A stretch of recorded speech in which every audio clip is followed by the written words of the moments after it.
Hello, happy Friday to everyone. Welcome to the Foxhole feed, episode 26. And it has been a busy week. As you may see, I'm playing some Fallout 4 right now. Gonna go over some community news. This is going to be the new segment of basically our show. We're gonna go over community news in the beginning, and then go over all the essentially, I would say, news of the last week or so.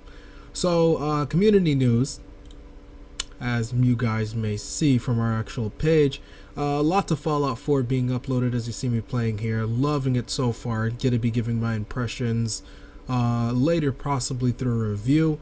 Uploaded lots of Metal Gear Solid 5. Was playing that for a little bit. Actually uploaded Resident Evil, the remaster, PlayStation 4 version of it. Decided to just randomly, do a sitting of it because friends and I had a curious debate regarding how much the doors really impact the game in terms of time. Now, I've always contested that the doors, if you add it up, are, pretty long time. If you add it up a couple seconds here, a couple seconds there. And so I loaded up Resident Evil 2002 remaster on PlayStation 4 that was remastered earlier this year.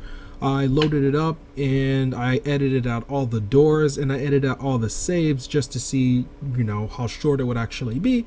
It's about almost 1 hour or so different. So it's about an hour of doors and saves. So if you guys check it out, you could see what Resident Evil actually looks like with essentially no door animations. So yeah, we got Foxhole feed stuff loaded up right now. We have Resident Evil loaded up. We got Metal Gear Solid 5 loaded up. A bunch of episodes of Fallout 4. And yeah, that's about it. Next week we got coming up, we're going to be loading up Star Wars Battlefront, which is going to be coming on 17th. So we're going to be loading that up. Of course, more Fallout side quest stuff I'm actually going to be loading up. So lots of stuff community wise we're going to be loading up. So let's just jump right into the news here. Now, news, Overwatch, things are happening. I revealed a rumor that Overwatch was going to be coming to console through some stuff found through the beta, some code in there suggested that it was going to be coming to consoles. Later confirmed that it is coming to consoles. And now the team is stating Overwatch was made with consoles in mind from the very start. They also state that there's no crossplay between Mac. So Mac will be its own thing. There won't be any crossplay between the platforms. I don't really think there's any crossplay at all between any of the platforms. I think they're just specifically signing out Mac with this. So they say, we're excited to bring this game to consoles. We felt Diablo 3. They learned from the enthusiasm behind playing Blizzard games on consoles. So they say it's going to be really great. We feel that we could speak to a larger audience, and they want to answer a few things for console people. So they says when they started to make Overwatch, a lot of people asked if we decided to port to consoles, and they state it's never the case. We started to develop Overwatch. It was our goal from day one to have this game playable on consoles. It's kind of a dream of ours. So that's nice to hear that it was always made with that in mind, and it was not necessarily being ported or brought over, that it was always being developed with it. Now, who knows how much of that is actually true or not? We don't really know. We can only take his word for it that that's necessarily the case. I feel that some teams need to be a little bit more transparent.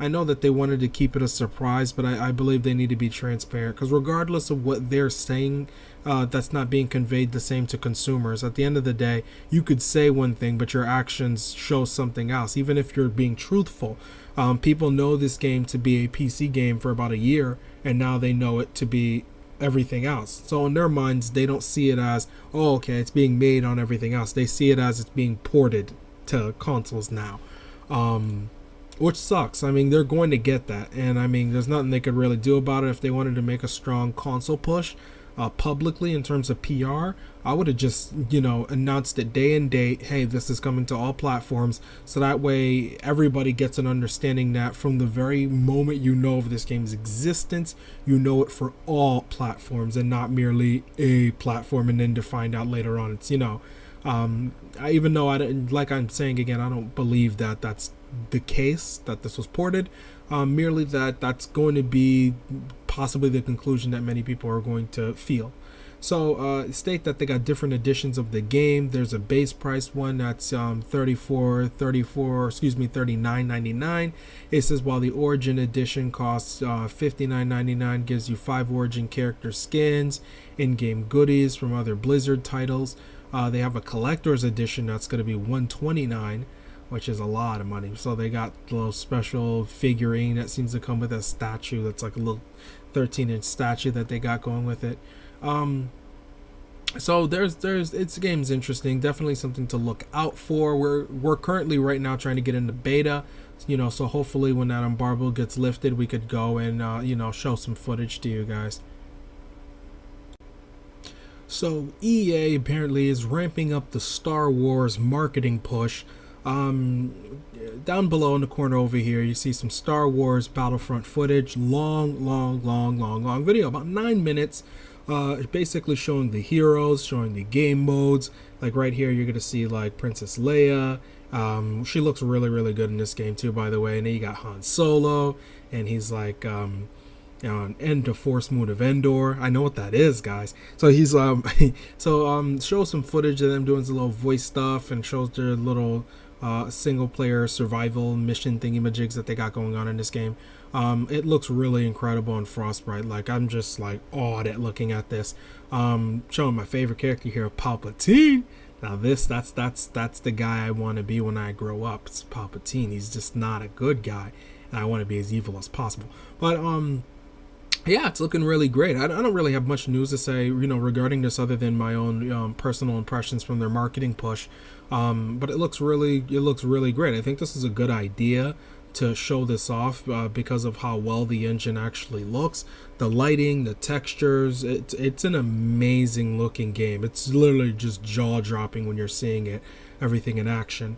So this was a good idea to show this, have this push, and the right timing too. A week or two before launch. I already have mine pre-ordered.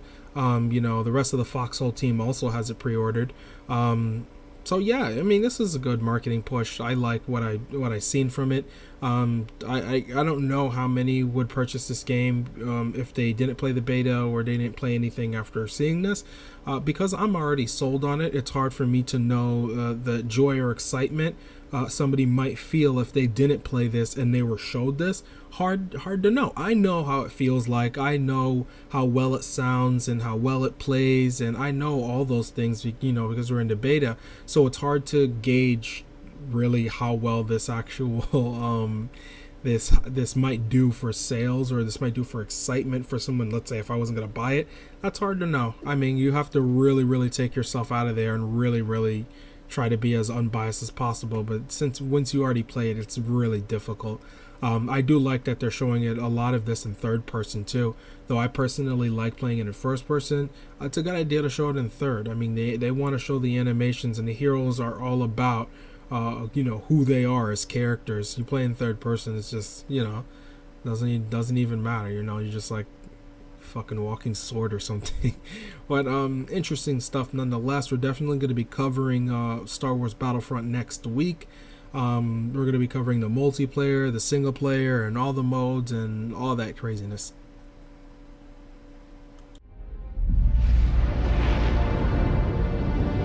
We are travelers, constantly moving forward and looking back.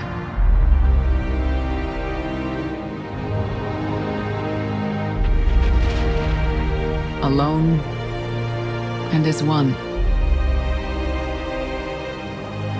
We have no choice but to try. For our insatiable curiosity.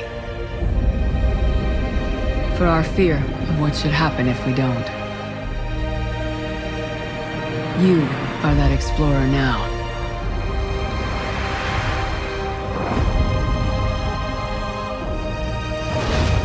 We will say goodbye, and you will look back one last time and know that wherever you go, we will be with you. This is Commander Shepard, signing off. So yeah, that was little footage trailer thingy-majigger, soliloquy, whatever you would want to call it, voice capturing performance, whatever you want to call it, from Mass Effect Andromeda, from their very annual N7 day, which always comes November 7th for the Normandy 7. So yeah, we knew some news are going to be coming up for that. I expected something possibly major. This was kind of small. So it's a message from the female shepherd, basically to new travelers, new explorers. But to my understanding, it was confirmed that you actually do not play a shepherd. Shepherd's storyline is like not in this game. They're going a completely different direction. This is sort of nice to sort of get like this is one of the shepherd's last messages. Kind of cool. I like that. I like how they had the whole little historical thing of exploring. I wonder how much of this actually plays into the actual final game. Are they trying to say that exploration in terms of open world is a big deal with the next game? Is it going to be the main key of it?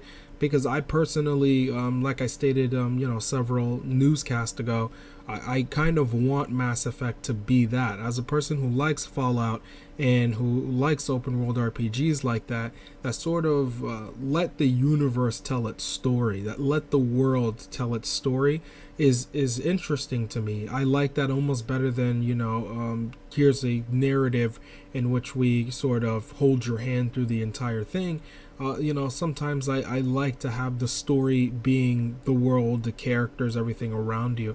So, hopefully the next Mass Effect is both, which I assume it's going to be. I assume it's going to be one part exploration on your own, let you sort of experience these things yourself and come to your own conclusion. And I think that another part of it's going to be a, linear story, in which they guide you through to help you sort of learn the game, I guess. So I'm hoping that's the case. Fingers crossed. Who knows?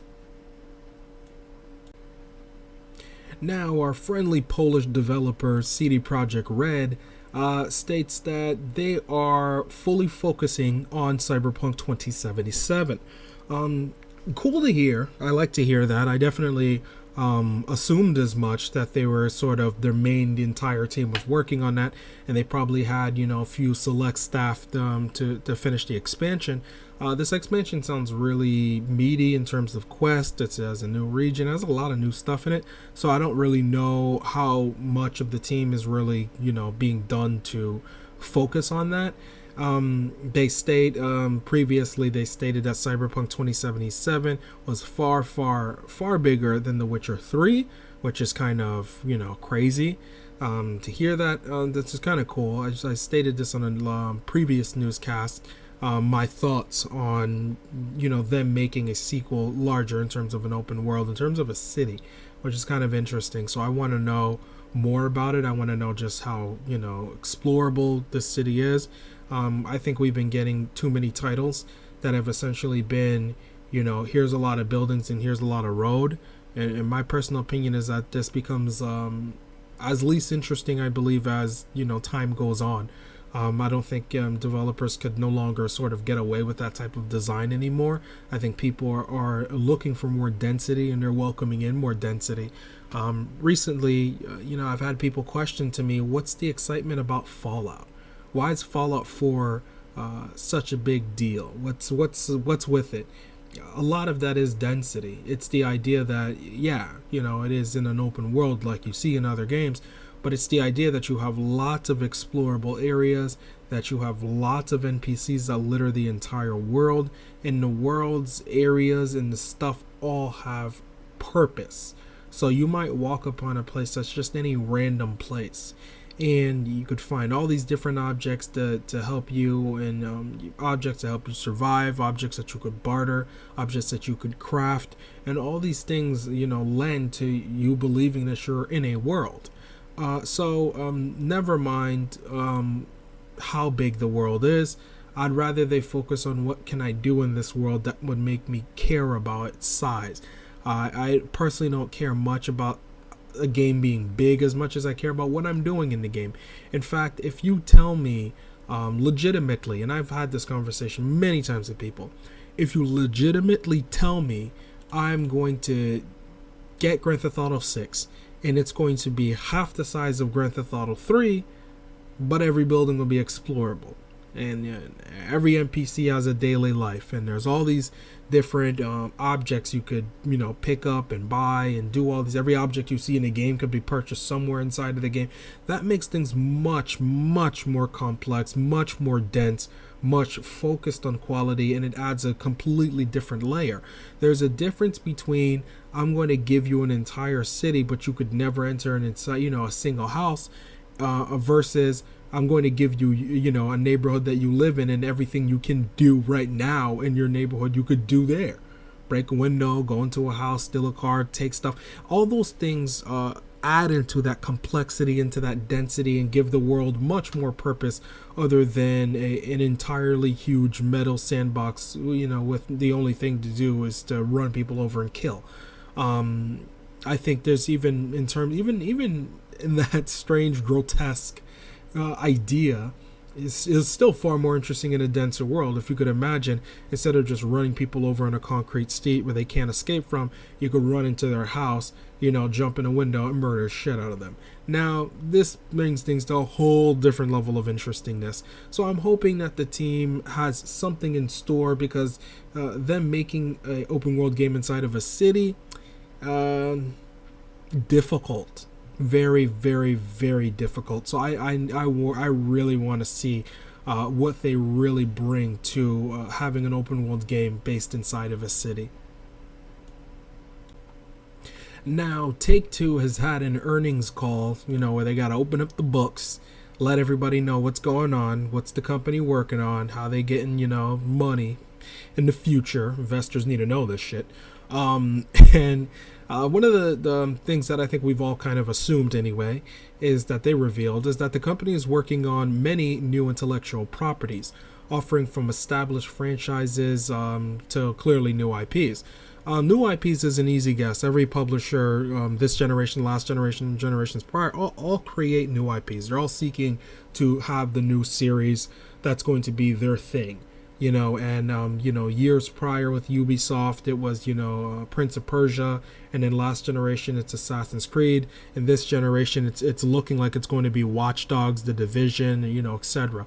So they have their series of, all these companies have their series that, they start brand new that weren't released a generation prior. They all have them. And it seems that Take-Two is no different. So there's lots of guesses of what we believe that this new IP could possibly be. Some guesses, I would say, technically. I didn't mean to say it that way. Some guesses into what it could possibly be. Major guesses for established. Red Dead Redemption, in my opinion, is the huge shoo-in that Rockstar San Diego possibly could be working on. Rockstar North could also be working on GTA 6 right now, as I likely believe they're working on GTA 6. I think it's likely that that's probably the combo we're going to be looking at in terms of Rockstar Toronto or now Montreal. I believe that their team is now combined into the same team. Since they purchased the Max Payne IP recently, which Remedy used to be the team that did that until they sold the IP to Rockstar.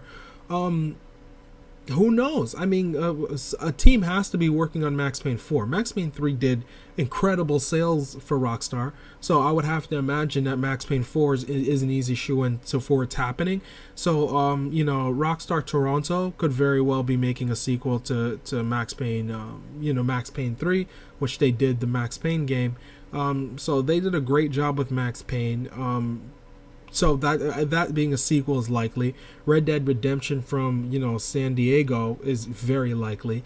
GTA 6 from Rockstar North, again, very likely. And lots of notable shoo-ins. So I mean, franchises possibly like BioShock, that's a huge maybe. With Irrational gone and closing down and completely split, it's like you don't have the same teams anymore. I believe they released a part of their team released some sort of weird indie game where they're like something about this chick in a boat, and she has to save this other kid's life, and she's basically, it's like the world's all under, risen above the normal sea levels, and she's now on this boat, trying to find some medicine to cure him or something.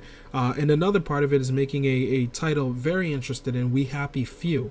So the team is split. They're not making BioShock any longer. So a BioShock, I would say not likely. I don't know if they'll do one, and I don't really think it's a good idea. They do own the IP. They could just get another team to do it. It's I don't think it's going to happen, but I can't 100% say no. I mean, it would not be the first time a company has created a game without the team. So, very feasible. But my personal guess, Red Dead Redemption, or Red Dead 3, as we would call it. We don't really know if they had the redemption in it. So Red Dead 3 is my personal guess. GTA 6 is not even a guess. That's an inevitability. It is happening. So I'm glad to hear they're making new IPs, and they even state one of these new games is releasing in 2016. So they got a deep marketing push for one of these games, because I'm guessing they're going to announce this game E3, and I'm guessing they're going to have an entire 6 months push, sort of like how Bethesda did with Fallout. This one would have to be much more aggressive if it's, new in terms of new IP. That's going to have to be extremely aggressive. And I don't even know if I even agree with Take-Two releasing a brand new IP, 6 months after it was revealed. Unless they show it at, Sony's PSX event, which is going to be, going on in December 6th and 7th. Who knows? I don't know. Who knows where they're going to announce this title? They could even announce it at CES. They could announce it at DICE. They could announce it at PAX. There's a couple trade shows in the beginning of the year I believe they can announce a title in. But hopefully they'll do it then, or even at the Game of the Year award stuff from Spike. They could announce it then. No Man's Sky was announced there, so they got some shows they could announce it in. I personally think it's a wise idea they announce it very early next year, so that way it gives them a majority of that year to market this IP, because that's extremely difficult to try to convey to consumers. Here's something brand new, you've never heard of it, and come give us our money, versus something that's established. People might think that that's enough time. It's not, because people are still trying to struggle with the fuck the Division is. All right, so the time is necessary to market it, so they're gonna have to have something that's streamlined. The concept is something that's easily conveyed. There got to be something behind why they're saying 2016 is when this new game that we've never heard of is going to release. Now, I broke this rumor not too long ago, a few months ago, a few weeks ago, I'd actually say, because it wasn't that long ago that I recall reading something on NeoGAF regarding this title. Now, Sony Bend was rumored to be creating some horror open world game. So all we knew was that it was open world, it was horror, it was running on Unreal Engine 4, it was a PS4 title, and that is it. That is the only thing that we knew of this, and this is Sony Bend's first PlayStation 4 title in years, in a very, very, very, very long time. So another rumor coming out is that we might be seeing this title, closer than we think. So a rumor is that Sony's Bend is gearing up to exclusively show their title at PlayStation Experience at PSX in December, pretty soon, December 6th, 7th, when that event goes on. I don't know. Could be likely, could happen, could not happen, but I think it's more likely than not likely. They might have a really long marketing push. We don't really know if it's ready for fall 2016 or if it's likely ready for fall 2017. For all we know, they might want to get themselves out there and start, or they could be even spring 2017. So they could be starting their marketing push this early.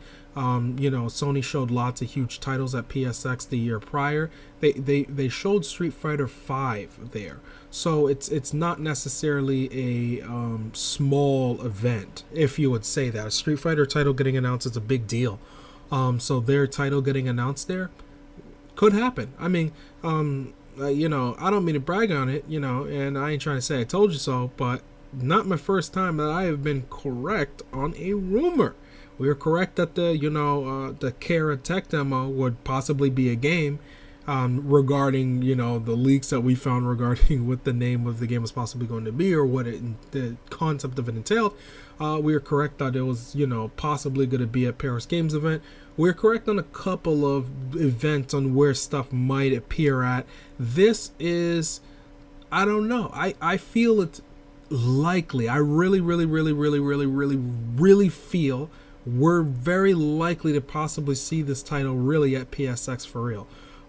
So look out there. I mean, even if it shows at PSX, you would have to understand that it's not that shocking if it did, because I believe Street Fighter V is a bigger title, to be honest with you. I don't know what this title is. All I know is that it's rumored to be a survival horror, open world, Unreal Engine 4. That's it.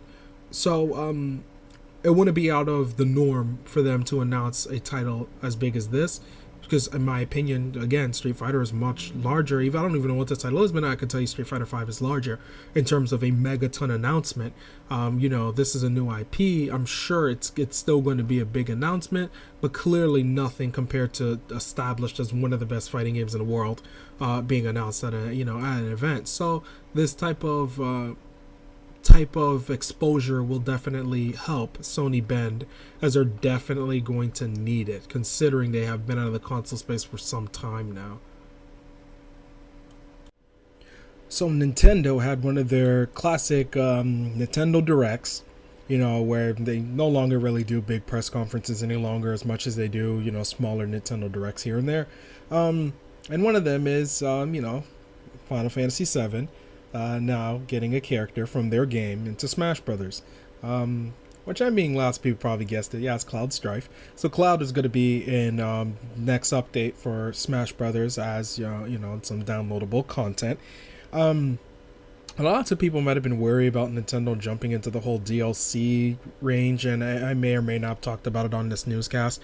I've always been okay with them doing this. I've actually always felt they should have did this last generation, and I personally felt that they left lots of money on the table not doing, content post-release.